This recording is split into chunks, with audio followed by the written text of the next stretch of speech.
Hello guys, তো তোমরা সবাই কেমন আছো? আশা করি ভালো আছো। আর আমিও খুব ভালো আছি। তো অনেকদিন বাদে তোমাদের কাছে একটা নতুন ভিডিও নিয়ে চলে আসলাম। তো তোমরা সবাই কেমন আছো অবশ্যই কমেন্ট করে জানাবে। আর আগামীকাল হচ্ছে আমার 9 মাসের স্বাদ, মানে স্বাদন্য আছে। স্বাদের অনুষ্ঠান তো করবই।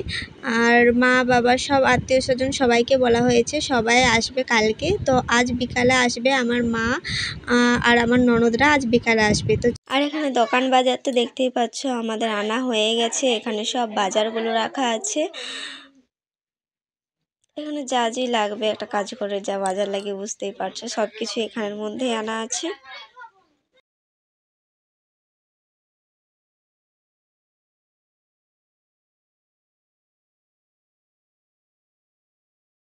তো দিনের বেলা আর ব্লগটা করা হয়নি, এখন রাত্রেবেলা। আর আমি শুয়ে পড়েছি, প্রচুর টায়ার্ড লাগছিল। তো আমি এখন হাতে মেহেন্দি করতে লেগে পড়েছি, শুয়ে মেহেন্দিটা করে নিয়েছি। তো চলো পুরো মেহেন্দিটা করে নিই। ভালোও লাগছে না, আর শরীরটা খারাপ হয়েছে। তারপরে তোমাদের সাথে আবার কথা বলছি। তো পুরো মেহেন্দি কমপ্লিট, উপর পিঠটা এখনও সামনের দিকটা হয়নি।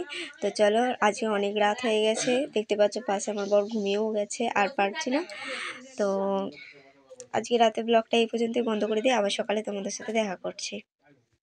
এখন তো সকালবেলা সবাইকে গুড মর্নিং। আর দেখতে পাচ্ছ আমার হাতে মেহেন্দি হয়ে গেছে, আর ধুয়েও দিয়েছি। কেমন হয়েছে অবশ্যই কমেন্ট করে জানাবে। যাই হোক, রাতে জেগে কষ্ট করে আমি করে নিয়েছি। জানি যে সকালবেলা টাইম হবে না, কারণ একে একে আত্মীয়রা আসতে শুরু করবে। তো চলো, আমি দেখতে পাচ্ছ সকালবেলা এখানে বাড়িতে আলপনা দিয়ে দিয়েছি, কারণ যা আজকে বৃহস্পতিবার, মানে আমার সেই দিনে বৃহস্পতিবার ছিল না, তবু আগের দিনে আমি আলপনাটা দিয়ে রেখেছিলাম। কারণ দেখো, কুটুমারে আসলে তো আলপনা ফেটে দেবে, সেজন্য আমি দিয়ে রেখেছি।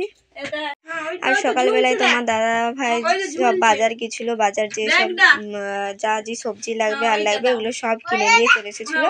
আমি ওগুলো আবার এখানে সাজিয়ে রেখে দিলাম। তো তারপর আমি বসে পড়েছি মাছ ভাজতে। আর এত বাড়িতে কুটুমারে এসেছে, আমার ভয়েস দিচ্ছি, সবার আওয়াজ যাচ্ছে, শুনতে পাচ্ছ, তোমাদের অসুবিধা হচ্ছে আমি বুঝতে পারছি। তো তারপর আমি মুড়ি খেতে বসে পড়েছি, দেখতেই পাচ্ছ। মুড়ি খাওয়ার পর আমি কিছু মাছ আছে, মাছগুলো ভেজে নেবো।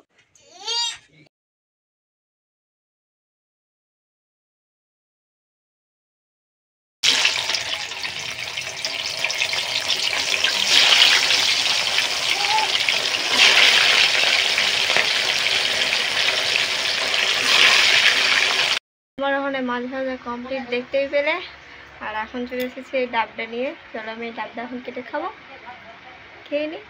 আর